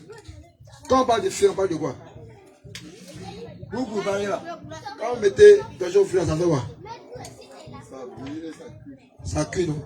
Mais le feu même là, ça amène quoi? Quand quelqu'un est dans le feu, il sent quoi? Hein? Il boule, non? La douleur, la souffrance. C'est pas ça. Quand on parle des baptêmes de feu, il ne faut pas juger loin. C'est les persécutions. C'est les tribulations. Quand tu as commencé à marcher, on dit, c'est la même intense que quoi? C'est quelle église tu vas même? On ne porte pas coulant. On ne porte pas cycliste. On ne porte pas talon. On ne porte pas bijoux. On n'est pas parfait. C'est quelle église ça? Ah, moi, mais dans l'église, on ne met pas ça, on ne met pas ça. C'est quelle église ça? Et après, c'est devenu vilaine. Et depuis que tu es pour m'appeler, il y a ton père. Ton père est devenu sale comme ça. Regarde. C'est quelle église qui l'église là? Ça s'appelle baptême de feu. Ça veut dire que les persécutions, c'est persécutions. Tribulation, c'est tribulation. Mais la Bible déclare que dans Matthieu 5 ans, il dit heureux lorsque vous serez outragés et persécutés à cause de mon. Parce que toi, tu vis une vie chrétienne, tu persécutes. Avec une maman ne persécute pas. Papa ne persécute pas. Parents ne te disent rien. C'est ta marche. Attends, il va prendre d'abord. Matthieu 5. Bon, Matthieu 5, attends d'abord. Matthieu 5. Voilà, Matthieu 5, après verset 10. Folie. Je la parole. Matthieu 5, verset 10. Heureux ceux qui sont persécutés pour la justice, car le royaume de Dieu est à eux. Continue au verset 11 maintenant. Heureux. Continue. Heureux vous, parce qu'on vous outragera. On dit heureux, quand on dit outragé, c'est quoi? Outragé, c'est quoi? Quand on dit outragé, c'est quoi? Très bien. Insulté. Donc là, on va t'humilier, ils vont te rabaisser à cause de la sainte doctrine. Donc il faut te préparer. Quand tu as sorti du baptême là, quand tu arrives à la maison là, c'est chaud. Monsieur même lui a dit, attends. Ma femme, moi je n'étais pas marié pour que tu t'épouilles. Moi quand tu épousé, il s'est passé la vie de mèche chez toi, ça m'a plu que tu es marié. Donc, si tu enlèves tes mèches là, il faut aller Dieu passer là, tu vas rester chez lui là-bas. C'est pas ça. C'est ma parole ça qui tient non. C'est quelle église tu viens à 16h là. On dit ça non.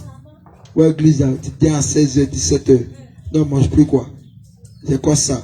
Ton pasteur me dit le croiser. Parce que ce qu'il fait là, ça ne plaît pas. C'est quelle église tu viens matin, 9h.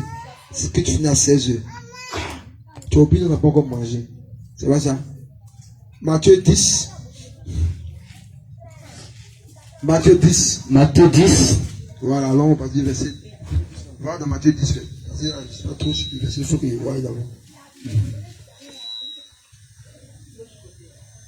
Voilà. Tu lui as pas dit verset 34 jusqu'au verset 38. Va doucement. Verset 34 et 38. Alors. Matthieu 10, verset 34. Ne croyez-vous pas que je suis venu apporter la paix Jésus dit, il n'est pas venu pour apporter la paix, on continue. sur la terre. Je ne suis pas venu apporter la paix, mais l'épée. Regarde, cette doctrine là, ça va envoyer l'épée dans ta maison. Quand on parle de l'épée là, c'est pas pour tuer les gens, c'est de la parole. Elle va avec elle rentre dans la maison, ça va épée. Mais que si toi tes enfants, ils vont pas à l'église, ton mari va pas à l'église, là c'est gâté même. Ils vont commencer à te dire, ah maman, toi aussi maman. L'église, ça faut laisser, il y a beaucoup d'églises ici. C'est que l'église, ça regarde toi-même maman. Maman, t'es pas comme ça, le vieux va appuyer maintenant. Oh. On lui parlait comme on va où? Elle veut partir là-bas forcément. Il faut partir. Quand tu commences à voir ça là, c'est ton baptême de feu qui a commencé. Si tu es quelque part dans la maison, tout est doux.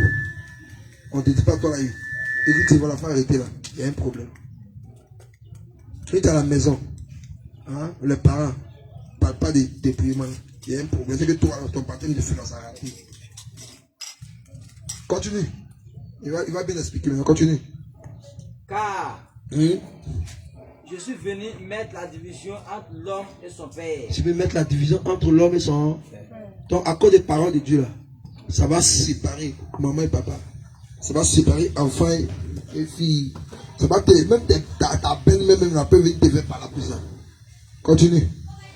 Entre la fille et sa mère. Ouais, maman elle dit, oh, tu as dépouillé, non? C'est pas ça? Maman, maman, c'est une doctrine. Elle met les mèches, tout ça. Elle a payé plutôt un pantalon pour toi. Il ne porte pas ça, il a les robes. Elle dit, comme tu aimes les robes, toi, il faut prendre ton argent à payer. Oui, dans le pantalon, tu ne pas payer, tu donnes les sexes, le mini à couper les sous que tu ne veux pas. Les chéris à mon dos, chéris à mes seins, que toi, tu ne veux pas. Toi, tu dis non, que tu habilles de manière factueuse. Ok, il n'y a pas de problème. Toi-même là, c'est ton argent, tu vas pas te payer ça. C'est pas ça? C'est ma parole, ça va sonner. Ah, continue. Entre Hein? la belle-fille Hein? et sa belle-mère. Ou ben non, on dit entre ta belle-fille et sa belle. Donc quand tu as commencé à te dépouiller là, quand ta belle-mère venait à la maison là, oh, c'est pas là. Peut-être monsieur là, parlait qu'elle est fatiguée, non? Sa maman maintenant va venir renverser maintenant la sauce maintenant. Mais là, hein, quand tu commences à voir ça là, il faut que tu rendes gloire à Jésus parce que là, ton baptême de feu est en train de prendre. Comprends? Là, tu vois que tu es chrétien. Tu es chrétien. Il n'y a pas de persécution. Tu n'es pas chrétien. Sinon, il n'y a pas de... Alors, chrétien. Il n'y a pas de persécution. Tu n'es pas chrétien. Parce que ce qui va te montrer que toi, tu es chrétien, il y a la persécution qui est dans lui. Jésus, il a été quoi? Frappé, insulté, craché, humilié. Les apôtres ont été quoi? Il était persécuté, comme tout le monde les a tués. Donc, coupé les têtes. Étienne, ils ont fait quoi? Ils l'ont lapidé qu'il est mort, non? 2 sont en prison, c'est ça. Donc là, puis tu vois que non. Regarde l'église d'avoir l'âge là. Est-ce qu'il y a la persécution là-bas? On n'aime pas ça, hein? Parce que là-bas, mais ça appartient à Satan. Mais il va te persécuter comment? Alléluia. Amen. Alléluia. Amen. Maintenant, voilà la première des choses que nous avons vues. On va expliquer maintenant le baptême. Matthieu 28, verset 19. Est-ce qu'on doit baptiser au nom du Père, du Fils et du Saint-Esprit? Parce que c'est ce que Jésus a dit, non? Jésus a dit qu'il a 2 disciples. Allez baptiser une nation, faire des disciples et baptiser au nom du Père, du Fils et du Saint-Esprit. Folie. On dit le Père, Matthieu le 28, Fils. verset 19. Hein? J'ai la parole. Hein? Allez, Hein? faites de toutes les nations des disciples, Hein? baptisant Hein? au nom du Père. Ah, attends d'abord. On dit au nom, là, c'est écrit comment? Au nom, là, c'est écrit comment? Matthieu 19. Et au nom, là, c'est écrit comment? C'est OU. E-U. A-U, le O-U. Et AU. A-U, non? Oui, oui. Donc ça, c'est quoi? C'est singulier, non? Hein? Si c'était comme ça, regarde. Si c'était A-U-X, on dirait quoi? Il y a plusieurs noms. C'est pas ça. Mais il a pris quoi? Il dit au nom. A-U, c'est au singulier. Donc le Père a un nom, le Fils a un nom, le Saint-Esprit a un nom. C'est pas ça. Il prend des anciens, comme Dieu venir. Parce que là, souvent, il faut prendre les choses terre à terre pour que vous puissiez comprendre. Voilà l'homme de Dieu qui est là. C'est pas ça. Ton nom c'est quoi? Quoi? Gabriel. Oui, Gabriel. L'homme de Dieu Gabriel. L'homme de Dieu Gabriel là. Il est l'homme, non? C'est pas ça. Il est tripartite, c'est pas ça. En lui là, c'est le corps qui est là. Il y a l'âme. Et puis il y a l'esprit. Est-ce que ça fait 3 personnes? C'est une seule personne, non? C'est pas ça. Ok. Maintenant, on va regarder quelque chose. Le voilà qui est devant vous. Est-ce que vous le voyez? Vous le voyez, non? Ça, c'est le corps de qui? Il s'appelle Gabriel, hein? C'est le corps de qui? C'est l'âme de qui? C'est l'esprit de qui? Est-ce que Gabriel, là, il est 3? Il est un seul, non? Mais c'est le quoi? C'est la fonction qui diffère. Fait Gabriel, il est quoi? Il est corps, il est âme et il est esprit. Donc c'est tout ça que Gabriel, il n'est pas encore des anciens. Voilà Gabriel. Gabriel, tu fais quoi dans la vie? Tu es étudiant, non? Tu fais quoi? Donc il étudie en master 1 sociologie. Bon, je constate que Gabriel, là, il est étudiant en master en sociologie. C'est pas ça, c'est le métier qui fait les sociologues. C'est ça, non? Maintenant, il prend Gabriel ici à l'église, ici, peut-être il est pasteur. Est-ce que vous comprenez? Et maintenant, à la maison, il est père de famille. Il est père de famille, il a un enfant, puis il est marié. Vous voyez, non? Maintenant, il y a Gabriel qui est là. Gabriel qui est là, hein?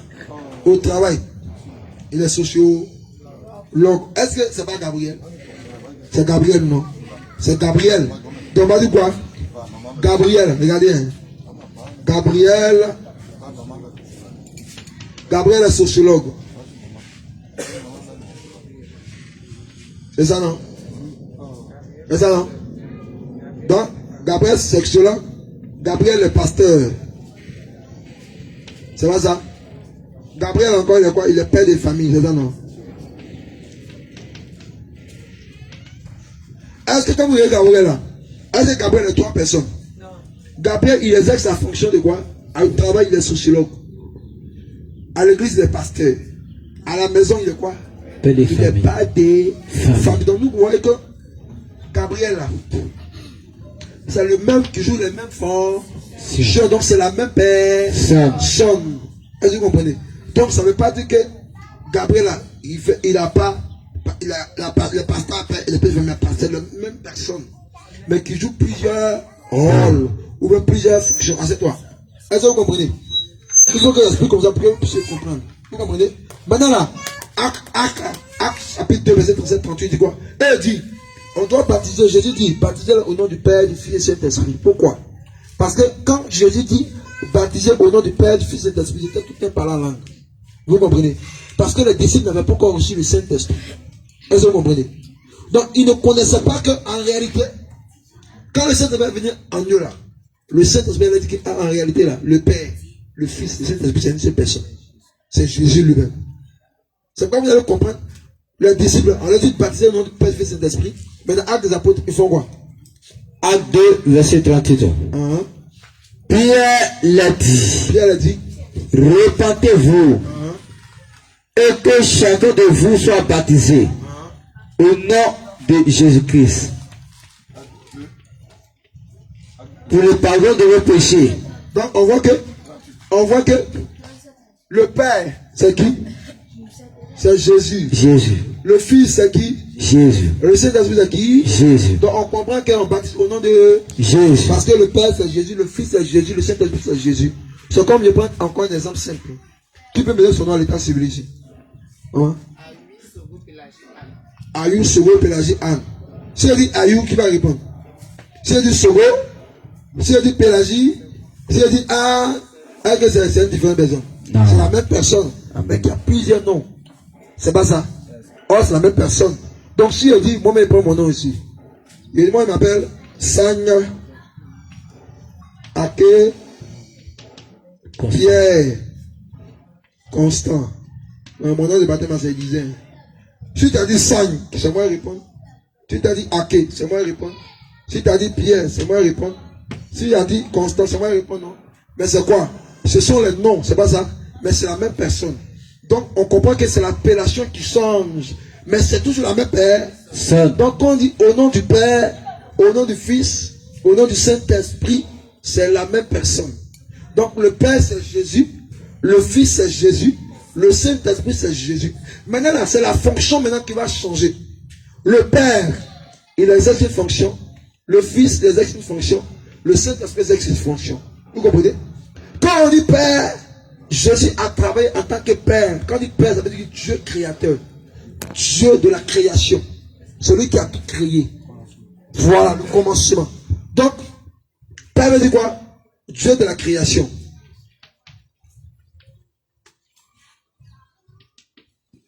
Est-ce que vous voyez? Le Fils, ça veut dire quoi? Sauveur.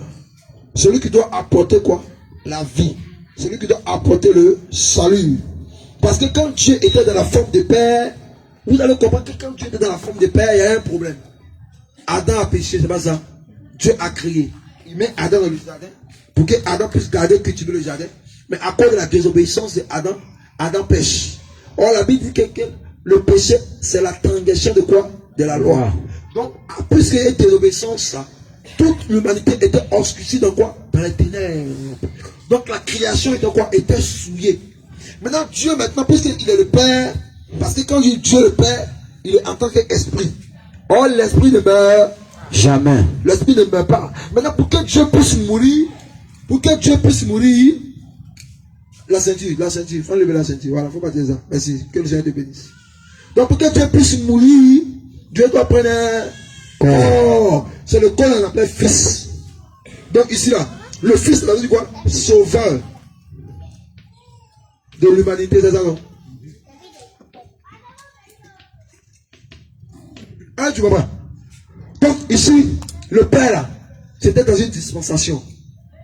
Ça veut dire que c'était, quand on parle de dispensation, parce que ça veut dire un temps. Dans le temps de la loi, là, Dieu était esprit. Quand les hommes ont péché, là, Dieu prenait quoi? Le sang des animaux, là. C'est pas ça? On tuait un veau là, ou un bœuf, on prend le sacrifice, ça met sur la tête du bœuf, et puis on finit là, on transfère des péchés là-bas. C'est pas ça? Jésus a dit ça, c'est trop long. Ça là, mais c'est fatigant. Tu es mouton, comme le frère, tu es mouton pour tes péchés. D'accord? Donc Jésus dit, pourquoi comme c'est comme ça? Lui qui est père là, lui qui est esprit là, il va prendre maintenant un corps. C'est pas ça? Il prend un corps venir mourir pour nous. Donc quand Jésus vient pour mourir pour nous, il vient maintenant pour faire quoi? Pour nous réconcilier avec Dieu. C'est pas ça? Il vient maintenant pour ouvrir quoi? Pour ouvrir le ciel. Parce que quand Adam péchait, le ciel était fermé. On est d'accord? Ça veut dire que personne ne peut rentrer au ciel. Mais quand, par le sacrifice de Jésus, tout le monde peut avoir accès au ciel. Maintenant, on parle du Saint-Esprit. Le Saint-Esprit, c'est le conduit. Il veut pour nous conduire dans toute la vérité.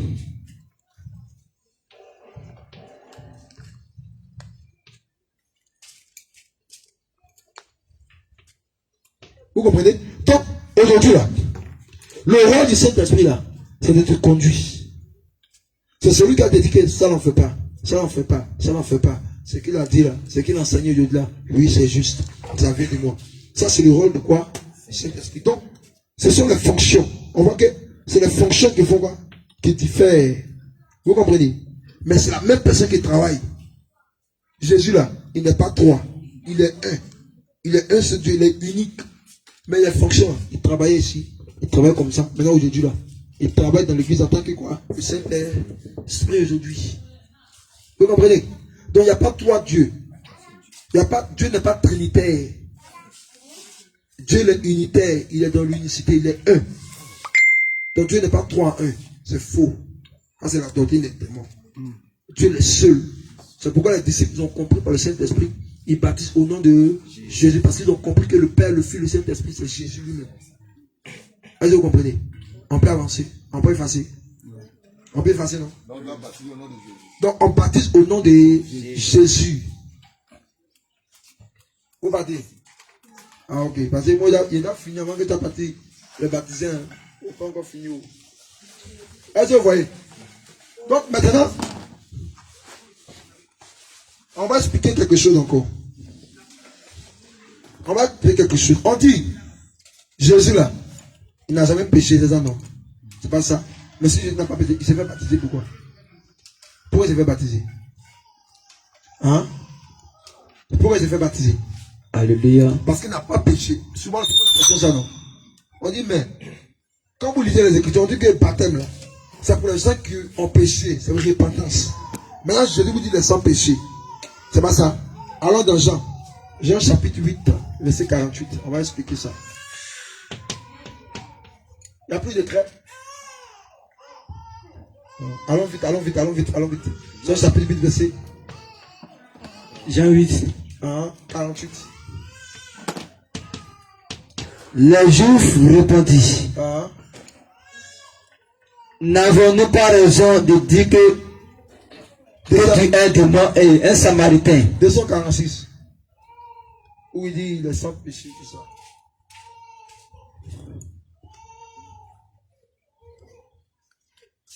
Mais tu vois pas ça. Voilà, 246. C'est ça, merci, 46. Ah, c'est 46 plutôt. Qui de vous me convaincra de péché? Continue. Hein. Si je dis la vérité. Donc Jésus est sans péché, c'est ça, non? Oui. Mais quelqu'un qui est sans péché, il est sans péché, mais pourquoi il s'est fait baptiser? Pourquoi? C'est la problématique qui est là. Si quelqu'un se fait baptiser, on dit le sang. Oh, ceux qui vont se faire baptiser, c'est les personnes qui ont péché. C'est pas ça? Ok. Prends Matthieu, d'abord. Matthieu, chapitre 3. Matthieu, chapitre 3, il faut lire verset 14. Il faut lire verset 14. Mais, Jean s'y opposait. en disant, c'est moi qui ai besoin d'être baptisé par toi. Et tu viens à moi. Jésus lui répondit, laisse faire maintenant, car il est convenable que nous accomplissions aussi tout ce qui est écrit, Donc, tout ce qui est juste. quand Jésus passe par les yeux du baptême, Jésus doit accomplir quelque chose. C'est pas ça. Donc, Jésus, en passant par les yeux du baptême, ça ne demande pas qu'il a péché, mais vient pour accomplir quelque chose. Donc, on comprend que ici, c'était l'accomplissement par rapport à une écriture. Est-ce que vous comprenez? Allons dans Matthieu maintenant. Matthieu 5, 17. Allons.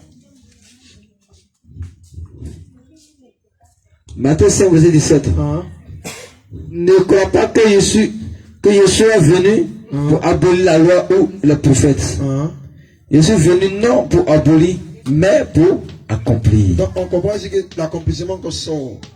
Donc, Jésus devait venir et accomplir une écriture. Mais l'écriture qu'il veut accomplir, c'est où? Dans Lévitique chapitre 1, verset.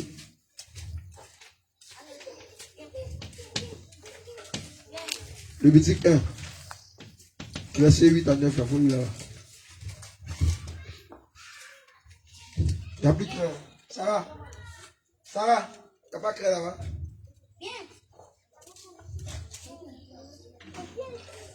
Ah, folie. Lévitique 1, verset 8 à 9, folie. les sacrificateurs, fils d'Aaron, poseront les morceaux, la tête et la graisse, sur le bois, mis au feu sur l'autel. Il lavera avec l'eau de les entrailles et les jambes. Donc le sacrificateur, son rôle, c'était de laver les entrailles. C'est ça, non? Oui, Les entrailles et les pattes de l'animal, c'est ça, non? c'est ça. Et les pattes de... Il lavera avec de l'eau les entrailles. Donc le but Et les du jambes. sacrificateur, c'était de laver les pattes et les entrailles de l'animal. C'est ça, non? Parce que l'animal devait être agréé afin d'être déposé sur l'autel. Est-ce que vous comprenez?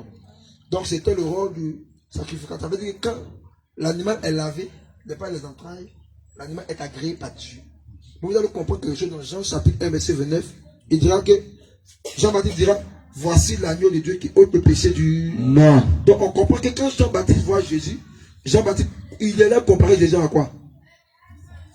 Il dit, voici l'agneau de Dieu qui ôte le péché du mal. Donc il compare Jésus à quoi? À un agneau, à un animal. C'est pas ça? Donc on comprend que de la même manière que les sacrificateurs lavaient les pattes et les entrailles de l'animal, Jean-Baptiste Jésus devait faire le même travail. Donc quand Jean-Baptiste voit Jésus descendre dans l'eau du Jourdain, en réalité, Jean-Baptiste est en train d'accomplir la parole qui est écrite dans Lévitique chapitre 1, verset 8 à 9. Pourquoi? Parce qu'il devait aussi quoi? Laver Jésus-Christ.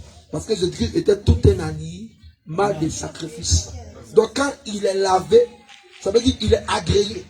Quand il est agréé, il doit quoi? Il doit aller sur l'autel. Or l'autel c'est quoi? C'est la croix. Il doit le mourir. C'est pourquoi vous allez voir quand Jean-Baptiste a fini de le baptiser, la colombe est descendue sur lui. Ça veut dire qu'il est agréé. C'est lui-là qui a sauvé l'humanité. Mais pas parce qu'il a péché, non.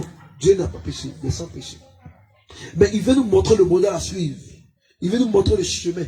Pour dire qu'aujourd'hui, maintenant, là, quand tu veux venir à moi, là, tu dois aussi faire l'étape, passer par les processus que moi je pars. Si tu veux rentrer au ciel, tu vas passer par les eaux du baptême. C'est pas ça. Donc il te montre le modèle à... Alléluia. Donc, on comprend ici que... On comprend ici que... Quand on voit cette écriture, je veux dire, il est l'accomplissement parfait de toute la loi. Est-ce que vous comprenez? Parce que la loi a écrit de Jésus. Est-ce que vous comprenez? Quand vous lisez les écritures là, toutes les écritures là renvoient à Jésus. Parce que la loi là parle de Jésus. Il est le commencement là. Donc c'est de Jésus on parle. En dehors, il n'y a pas autre chose. Toute la Bible là, ça parle de Jésus. Vous comprenez? Donc là, il est l'accomplissement parfait des écritures. C'est comme on va dire dans Jean chapitre 5, verset 39. Il dit, vous sondez les écritures parce que vous croyez avoir en elle la vie éternelle. Mais les écritures rendent témoignage de moi. Or, les pharisiens, ils lisaient quoi la Torah, non? Ils pensaient que dans la Torah, il y avait la vie. Or, celui-même que la Torah écrit là, c'est lui-même qui est devant toi. C'est comme si moi j'écris un livre. Hein? J'écris le livre, c'est moi l'auteur, non? J'écris le livre, peut-être tu vas à la librairie. J'écris le livre, et puis je viens. Quand je finis d'écrire le livre, tu viens, tu t'as acheté le livre. Maintenant, ça fait que non. J'arrive dans le lieu, et je vois que tu as acheté mon livre. Hein? Mais le livre là qui a écrit, c'est moi, non? Donc le livre là, c'est l'auteur qui a écrit, non? Donc c'est l'auteur qui a quoi? Qui a expliqué les choses. C'est pas ça? C'est comme ça. Jésus là, la Bible là, c'est lui qui est l'auteur de la Bible. Parce que tout ce qui est écrit dans la Bible là, a parlé de lui. Il n'y a pas autre personne. Ça n'a pas parlé de Kakoufi, ça ne parle pas de William Abraham. Ça ne parle pas de Mahomet, c'est faux. Ça parle de Jésus. De Genèse et Apocalypse, ça parle de Jésus. Parce que c'est le seul nom qui doit être évoqué, c'est le seul nom qui doit être annoncé. En dehors de lui là, on n'annonce pas quelqu'un. Si quelqu'un dit qu'il y a un autre Dieu qui vient, il s'appelle Kakoufi, il s'appelle Jésus Baoulé, c'est faux. Vous comprenez? C'est les histoires. C'est les histoires à dormir debout. Alléluia. Donc vous voyez, non? Voilà. Et même là, les hommes, même bébé, même quand tu dis toi tu es Dieu, même le te regarde, quand tu es présenté. Bébé de 12 ans, même tu les regardes. Vous voyez? Donc vous comprenez qu'il est venu pour accomplir une parole. Est-ce que vous comprenez? Est-ce que vous comprenez? Il est venu pour accomplir une écriture. Donc l'écriture là, c'est Jésus qui est l'accomplissement parfait de la loi.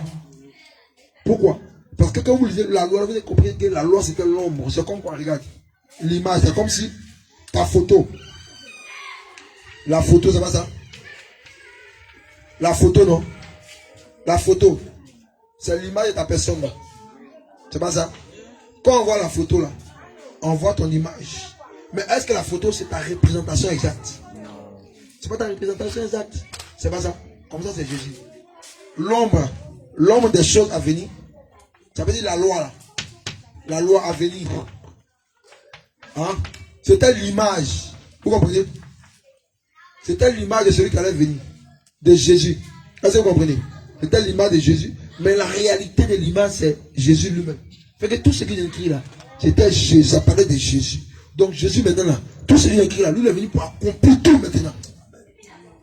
Est-ce que vous comprenez? Ça c'est le premier point. On va expliquer maintenant. Un chiffon là. On va expliquer maintenant pourquoi on change de nom. Pourquoi quand vous baptisez là, on vous demande ça souvent non? Hein? Mais vous là vous baptisez là, vous changez de nom pourquoi? Alléluia. Amen. Pourquoi on doit changer de nom? Elle c'est biblique ou c'est pas biblique? Hein? Genèse chapitre 17, verset 5. On va commencer. Premier nom. Regardez. Premier nom, allons vite. Passez là. Ils vont le faire baptême. Genèse 17. Verset 5. Verset 5. On t'appelait plus Abraham. Abraham. Mais ton nom sera Abraham. Donc Abraham, ça veut dire père élevé, c'est ça non? Ah, c'est ça non? Amen. Abraham veut dire quoi? Père d'une multitude de nations. Donc il y a eu un changement, c'est ça non?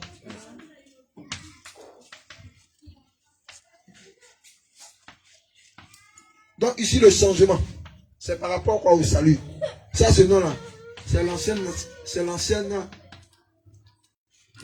c'est pas ça? Ça c'est la nouvelle vie. C'est pas ça? On va continuer encore. Allons au verset 15. Allons au verset 15 rapidement. Au verset 15, va. Verset 15. Dieu dit à Abraham, tu ne donneras plus. Qui est Baoulé-y? Tu sais quoi? Mais attends, toi tu es jeune de forêt. Toi tu peux évoluer comment? Ton nom même là, c'est un nom. On dit Booussou. Tu veux dire quoi? Génie de quoi? De forêt. C'est pas ça? Donc ce nom-là, vous comprenez non? Ce nom-là, il a une grande influence sur ta vie. Parce que les noms même influencent les personnes. Est-ce que vous comprenez? Tu t'appelles Boujou, tu t'appelles Zoku. Zoku veut dire la mort. Et puis toi tu donnes non, mort. Et puis toi tu es quoi de bon quand d'arriver? Vous comprenez? Donc quand vous venez à Jésus-Christ, Jésus-Christ change d'identité. Est-ce que vous comprenez? Il change ton nom là. Il cherche plus, il te donne le nom. Parce que ton nom Boissou là, ça ne rentre pas au ciel. Est-ce que vous comprenez? Ton nom Boissou, ça ne rentre pas au ciel. Ton nom, tout ton nom, ça ne rentre pas au ciel. Parce que Jésus-Christ là, lui ne connaît pas ça. Ce qu'il connaît là, c'est le nom de la Bible là. Il va te donner Élisée, il va te donner Élie, Sarah, Marie de Magdala, ou Anne, Séphora, Ruth, Hulda, Esther. C'est le nom qu'on va te donner. Parce que ce sont ces noms-là qui sont écrits dans le livre de vie. Parce que le nom que tu vois ici, les beaux soirs, ça c'est le nom des génies. Or, avec le nom des génies, tu ne peux pas rentrer au ciel. Vous comprenez? C'est pourquoi là, Jésus change votre nom. Est-ce que vous comprenez? Il change le nom parce que le nom que tu portes là, ça a une influence sur ta vie. Donc il change. Vous voyez que nos parents avant là, ils font l'adoration avant, non? Et puis Jésus la donne, et puis il prend une colle sur ton enfant. Et puis maintenant, quand il colle sur toi là, lui c'est pas. Quand maintenant toi tu es un chrétien, c'est toi qui as tous les problèmes. Parce que le nom là, c'est le nom d'un génie. Par exemple, tu t'appelles Tina. Tu t'appelles Tina. Quand tu veux quoi, il y a quoi dans ta vie?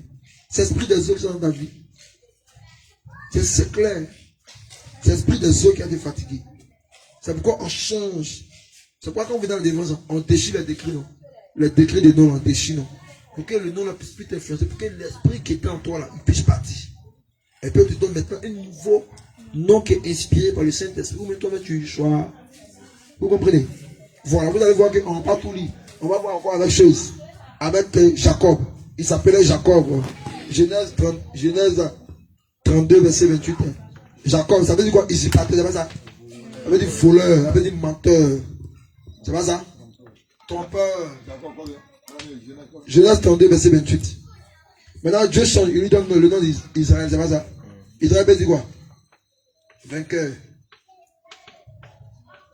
Ouais, non? Donc Jésus change son nom. Vous allez voir encore dans Jean chapitre 1. Dans Jean chapitre 1, verset 42, je crois là-bas. Il ne faut pas lire, il faut laisser, on va avancer. Jean 1, verset 42 là-bas. Vous allez voir qu'il fait un jeu avec Simon. Jésus va dire que tu t'appelles Simon, fils de Jonas.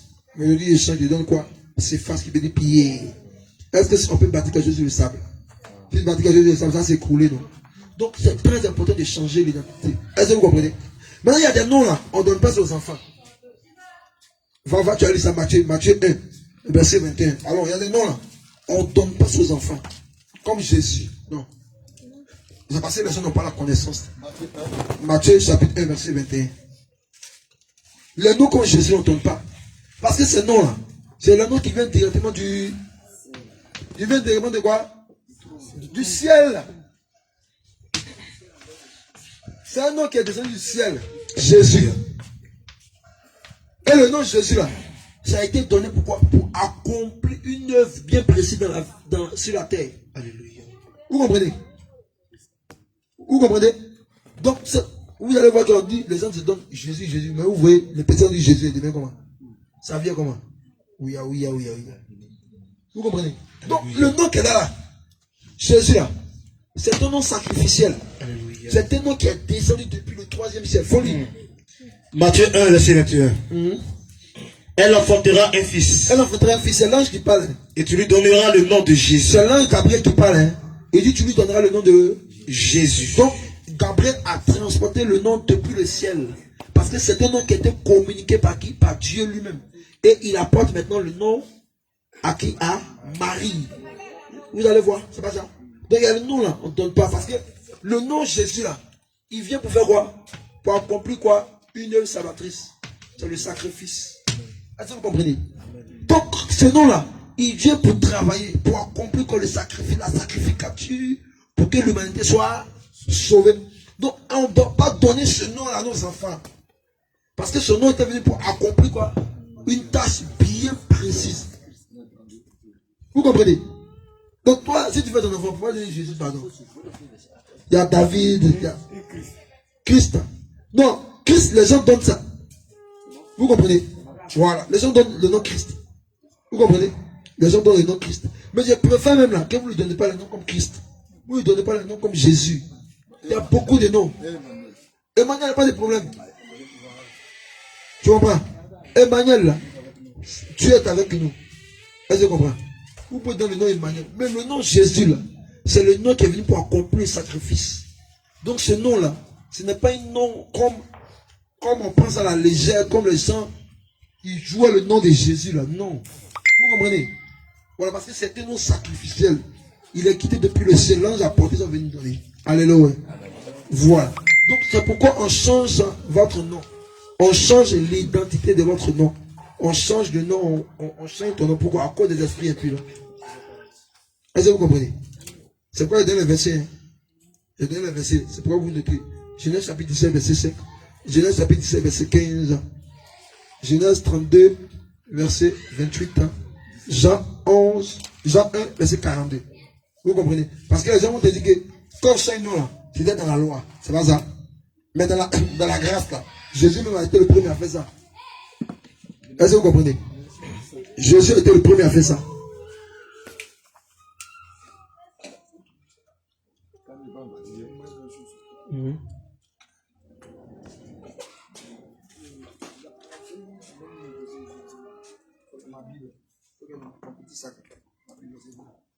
Alléluia. Gloire à Jésus. Est-ce que vous comprenez? Genèse 1, Jean 1, 42. Est-ce que vous comprenez? Donc voici. On a parlé un peu de tout. Hein. Maintenant là, est-ce que... On va passer sur le dernier point. Si tu es baptisé, ce n'est pas conforme à cette doctrine, tu as le ciel. Non, en cas de clair. Donc tu as baptisé avec les mèches à la tête. Tu as le où? Tu as baptisé avec quoi, les mèches à la tête, non? On t'a baptisé avec coulant. Tu as le où? On t'a baptisé dans... Non, on va arriver là-bas dans la piscine. On va voir où on baptise. C'est dans quel où on baptise. On va parler de ça, tout ça. On t'a baptisé là-bas, tu fais comment? Le pasteur m'a apporté alliance, il t'a baptisé. Tu vas où? Tu ne vas pas quelque part, tu vas pas au ciel, parce que ce n'est pas conforme à la sainte doctrine. Il a apporté kilo pour te baptiser. Vous rentrez pas au ciel. Vous comprenez? Donc ton baptême, ça là, c'est zéro. C'est pourquoi tu dois refaire ton baptême pour pouvoir quoi? Tu vas être approuvé au ciel. Est-ce que vous comprenez? Maintenant, le baptême, là, on baptise ça où? Le baptême, on fait ça où? Dans un coup d'eau, non? C'est pas ça? Donc si on te baptise dans la fontaine, dans le ciel. On te baptise dans la fontaine, dans le ciel. Dans la piscine, dans le ciel. Jamais. Parce que ce n'est pas le modèle qui a été prescrit par Jésus. Jean chapitre 5. Jean chapitre 5. Vous allez voir que Jean chapitre 5 là. Il y avait piscine en Israël. À Bethesda. Mais Jésus est là. Il voit la piscine. Pourquoi il n'a pas dit baptiser là-bas? Il va dans le Jourdain, non? Ouais. Jean chapitre 5. C'est pas l'homme de Dieu. Il y a une piscine, non? Mais pourquoi Jésus ne baptise pas dans la piscine? Donc Jésus ne connaît pas les bonnes choses. Il connaît, non? Mais on va baptiser là-bas, non? Jean chapitre 5, ça doit donner c'est bon, laisse, on va avancer. Maintenant là, Jean chapitre 3, verset 23, allons vite. On va voir où on baptise. Jean chapitre 3.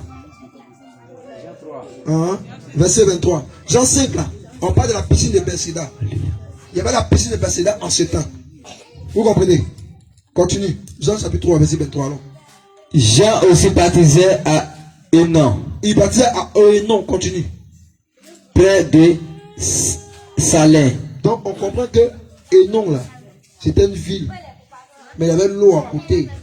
C'était une eau qui coule. Alléluia. Donc on baptise où? On baptise dans fleuve, c'est ça non? Jean 3, verset 23. Un coup d'eau.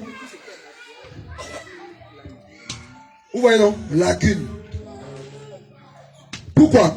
On baptise dans quoi? Une eau qui coule. Tout ce qui est nature, c'est là-bas qu'on plonge l'homme. Oh.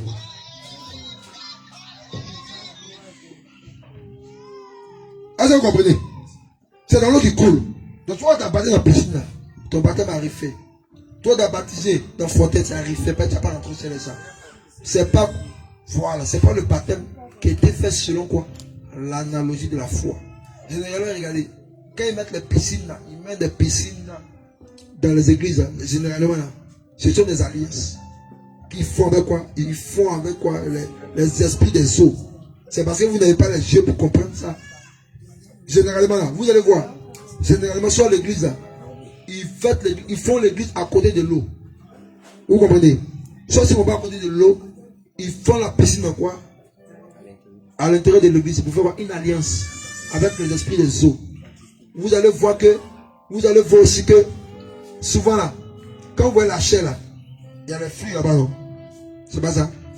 On met les fruits bananes, oranges, sur l'autel. C'est pour faire quoi? Adam, on met fruits, on met bananes, oranges sur l'autel, c'est pourquoi? Ça attire votre attention. Hein? C'est une alliance. Avec les esprits des eaux, parce que quand tu vois les célestes, elles vont quoi? Ça va tout voir quoi? Elles vont banane, mais pas banane.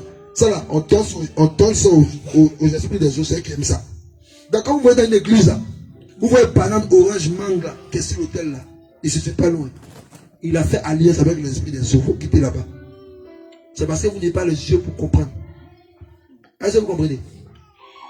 Vous n'avez pas les yeux. Ce sont quoi? Ce sont des rituels. Quand vous battez dans les eaux à piscine, là, automatiquement ton âme, ton esprit là, envoûté, ça reste là-bas. On te dit la vérité, mais tu ne viens pas. Vous comprenez? Donc là, c'est dans une eau qui. C'est une eau qui. C'est là-bas qu'on baptise. Il faut dire à ton frère, si on baptise dans la piscine, il ne va pas entrer ici. Parce que le baptême dans la scène, même pas reconnu. On dit que notre technologie, c'est pas ça. Hébreu chapitre 13, verset 8 dit quoi? Hébreu chapitre 13, verset 8 dit quoi? Jésus-Christ est le même aujourd'hui et éternellement. On dit le même hier, Aujourd'hui et éternellement. Attends, Jésus qui travaille hier là, c'est pas le même travail aujourd'hui. Est-ce qu'en Dieu là, il y a variation d'homme? Est-ce que Dieu change? Hébreu 13, verset 8. Verset 8. Oui. Non. Là, c'est naturel, non? Il y a des fois, on nous explique comme on dit le lac. Genre, c'est une personne qui ont les esprits avec une personne. Par exemple, comme vous avez le lac de Jacques Dillé. Ça peut une femme si une femme claire, la raison pour laquelle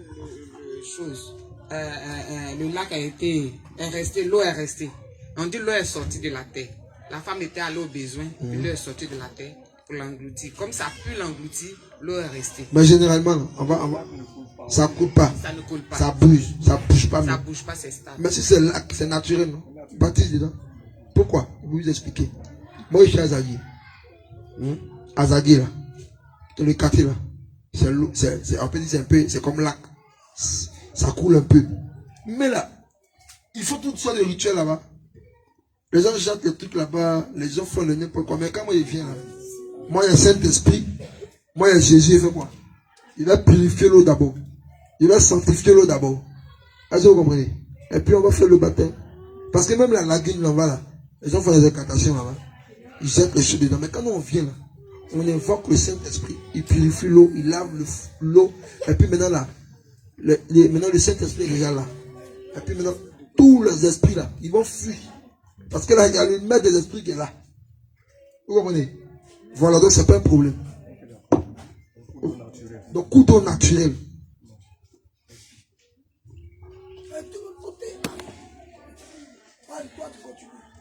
Amen. Bien aimé, aujourd'hui on voit que plusieurs personnes, plusieurs secteurs du secteur du homme de Dieu. Et partir ta piscine, c'est pas normal. Amen. Vous comprenez? Vous comprenez? Donc voici la particularité. C'est une eau qui coule. Il n'y a pas femme baptisée pas aussi. Il n'y a pas femme pasteur. Si femme t'a baptisé là, c'est faux reprendre. C'est Jézabel a donné beaucoup de démons. Beaucoup de démons d'impudicité. C'est de la vérité. Femme baptise pas. Vous comprenez? C'est parce qu'aujourd'hui là, ils sont intéressés par l'argent. Ils veulent avoir la gloire seulement. Sur la terre, par le souffrir en enfer. Vous voyez? Donc ils sont prêts à faire tout ce que le diable leur demande de faire.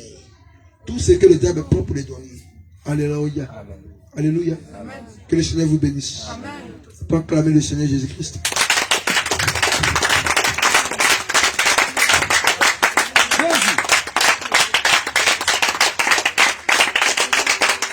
Amen.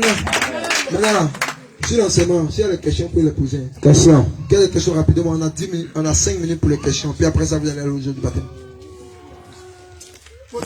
Posez les questions. Chaque Gatsby, il faut revenir, il faut envoyer ça. Il faut amener ça rapidement. Question. Question. Oui, va là-bas.